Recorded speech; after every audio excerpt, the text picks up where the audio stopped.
Alright guys, I've got the AX53 out again today, but today I've got it in 4K. Here a while back I filmed, but I did not have it in 4K, I had it in 1080.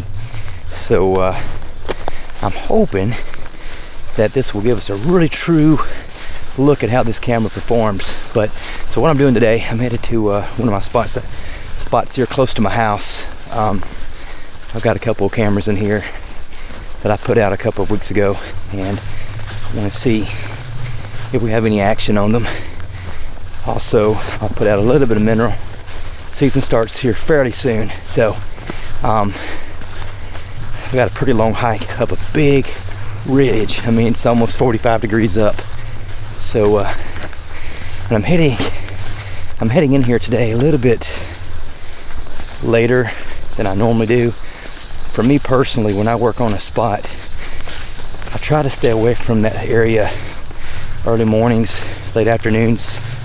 I prefer kind of going in midday, this time of year especially, not to spook anything.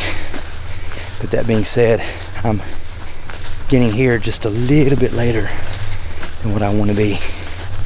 So I can't be too loud. But let's see if we can't get anything on a camera here in Tennessee.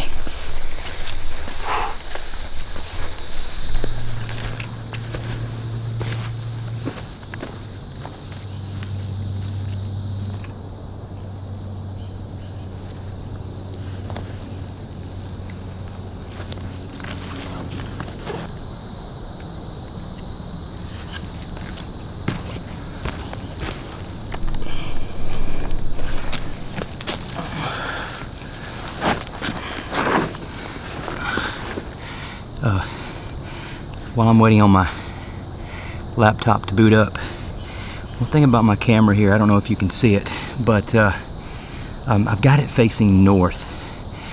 Whenever I put a trail camera out, one thing I try to do is, sorry, I'm trying to make sure I'm in, let me see if I can make this camera go back a little bit. There we go. I had it zoomed in. So, again, Granddaddy Longleg. One thing I try to do with my cameras whenever possible, I try to have my camera facing north.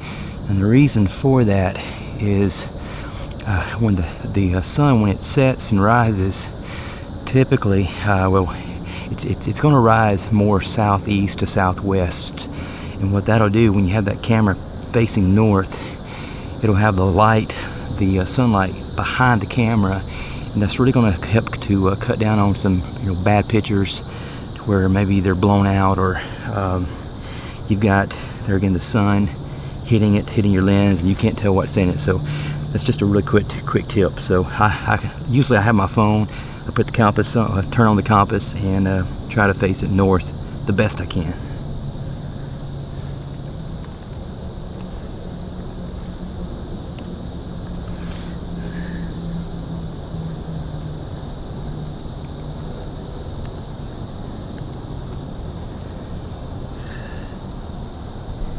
All right.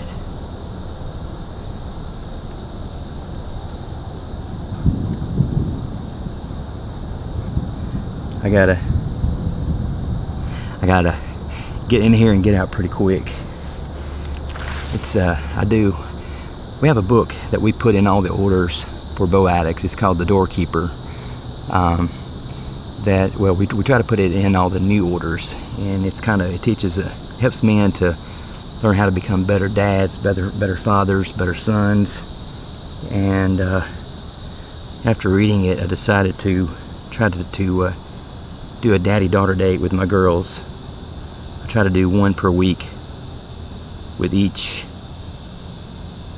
kiddo. And tonight's Cortland's turn, so I got to get home and get showered and cleaned up so I can take her to have a daddy-daughter date for like an hour or two. So just passing that on to you guys. You can do it with your sons too, I guess. But anyhow, let's see what we got. Got a little buck here, nothing major so far.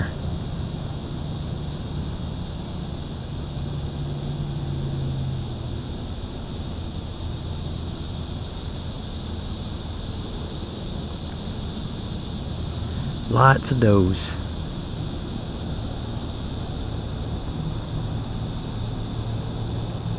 I've got this stand location in a saddle that looks really good. It's just usually when I hunt,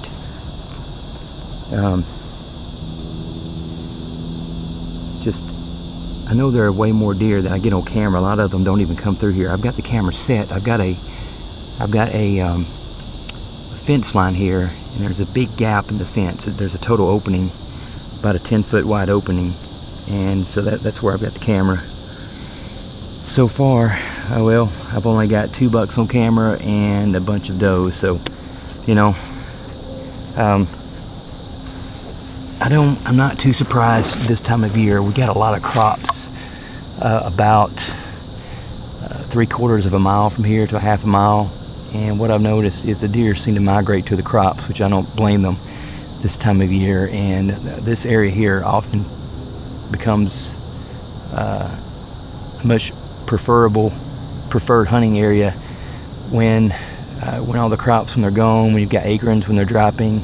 And a lot of times we have a lot of pin oaks in here, so a lot of the bucks and does, they'll migrate back here and start hitting the acorns pretty hard. Last year we didn't have as many acorns, so they weren't in here as much. But once they start dropping, I know there's going to be some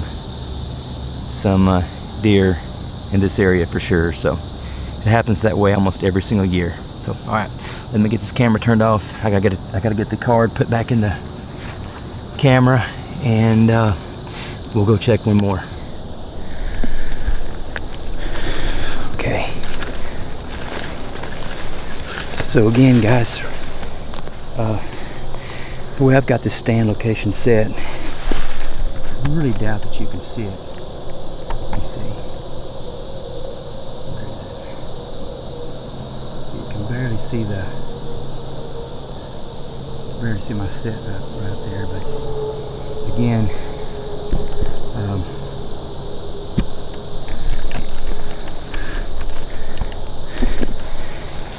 so again, I've got it set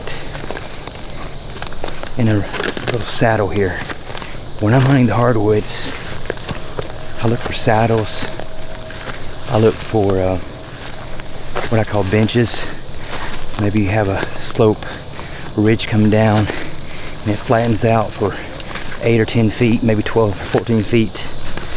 And a lot of deer will like to travel those benches, so I'll look for those on topo maps too. Also, a lot of bucks tend to bed on the fingers of ridges, so I always keep that in mind. Sometimes I don't want to go in and bust them, but I love finding several ridges that kind of come together, and usually I find those areas can be pretty good travel corridors. Also right here, where I'm headed, they clear cut some of the timber, or they clear cut some and select cut the other. So it's really thick in there, and there's a really good transition zone. And so I've got a new camera about 40 yards from the transition zone. And I notice a lot of times those deer, they'll bed in the select cut areas because it's nice and thick. There's some good forage in there. And they also like to travel amongst the those areas of different cover heights. Some of it's probably 5 to 6 feet tall, some's 4, some is 12. Then you got the main hardwoods here, which is it's mature hardwood. So but I'm hoping that I can catch something coming out of that select cut area from bedding over into the hardwoods, especially once the acorns start dropping. This should be a pretty hot spot. All right, I can't be too loud. I gotta kind of quiet down.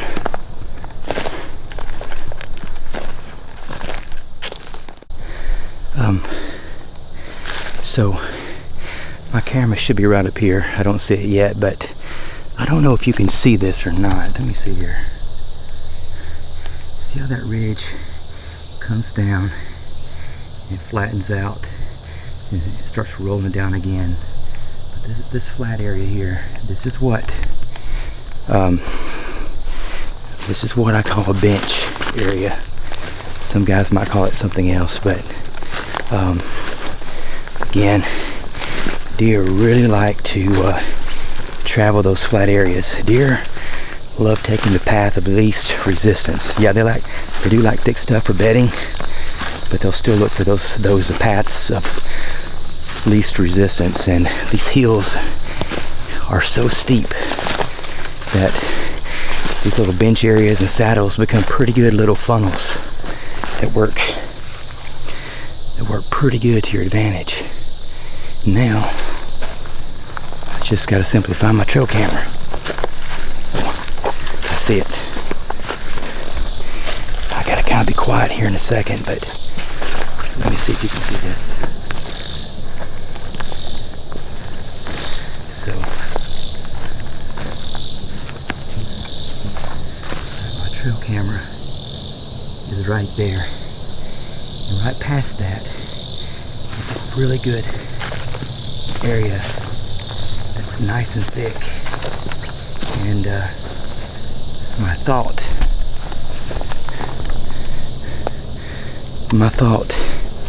is that these bucks will be coming out of that thick area, because there again there's a lot of foliage back in there, a lot of browse for the deer to eat on. And I'm hoping they'll come right out here and kind of follow the little bench area over to the saddle, which is where I hunt. But a lot of times where I hunt in that saddle area, they'll come kind of above me, sometimes too much, or sometimes they come right on in. It's just, it's a hit or miss area, but they do like working that saddle. So got a spider on my lens. But again, things I look for: benches, saddles, different transition zones from one area of woods that it may have a different growth pattern. It could be pines or something else, and I love hunting those corner edges. So just a little tip for you guys. So all right, let's check the other trail camera.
So hot.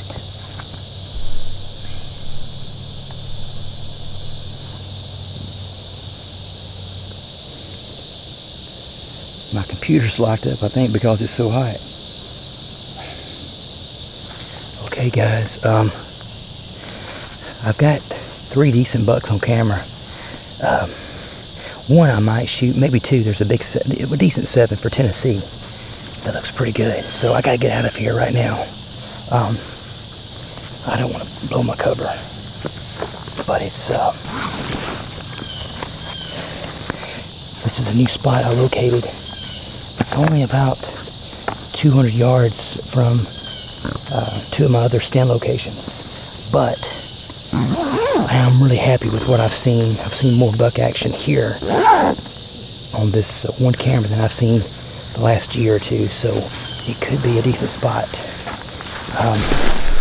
Velvet season starts here in a few days, and I'm hoping it will be really nice for a couple of these bucks to show up, because I probably would take a shot at one in velvet.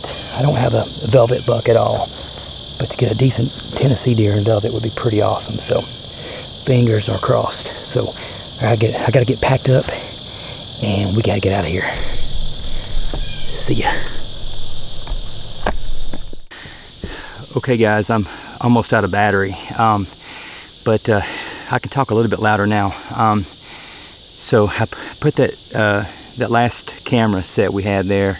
That's in a new area that I have never hunted before. It's not too far from where I have hunted in the past, but it just goes to show you how you can do a little bit of additional scouting in your hunting area, and it can make all the difference in the world.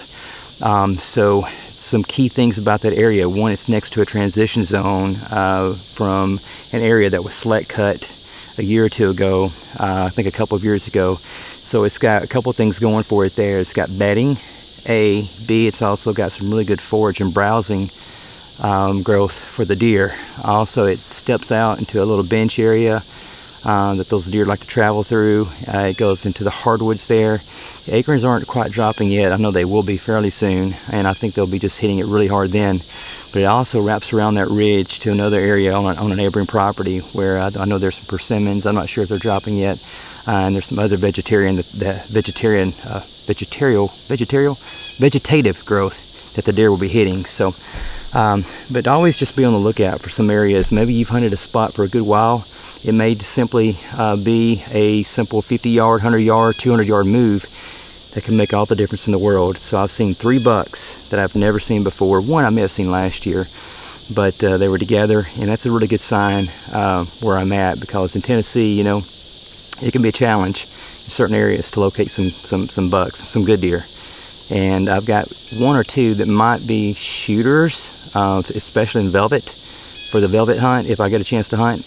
And 1 or 2, I'll have to see them on I've got to see them once they shed the velvet, and I know some other bucks are going to be showing up between now and then too. So just some key things. Remember, have that camera, if you can, facing north. Carry your phone or compass with you to try to face it north, so you don't lose any valuable pictures that you may be wanting to look at, and you might not be able to see those because of a glaring sun or something else due to having the cameras in the wrong direction. So all right guys, that was done with the Sony AX53 again in 4K.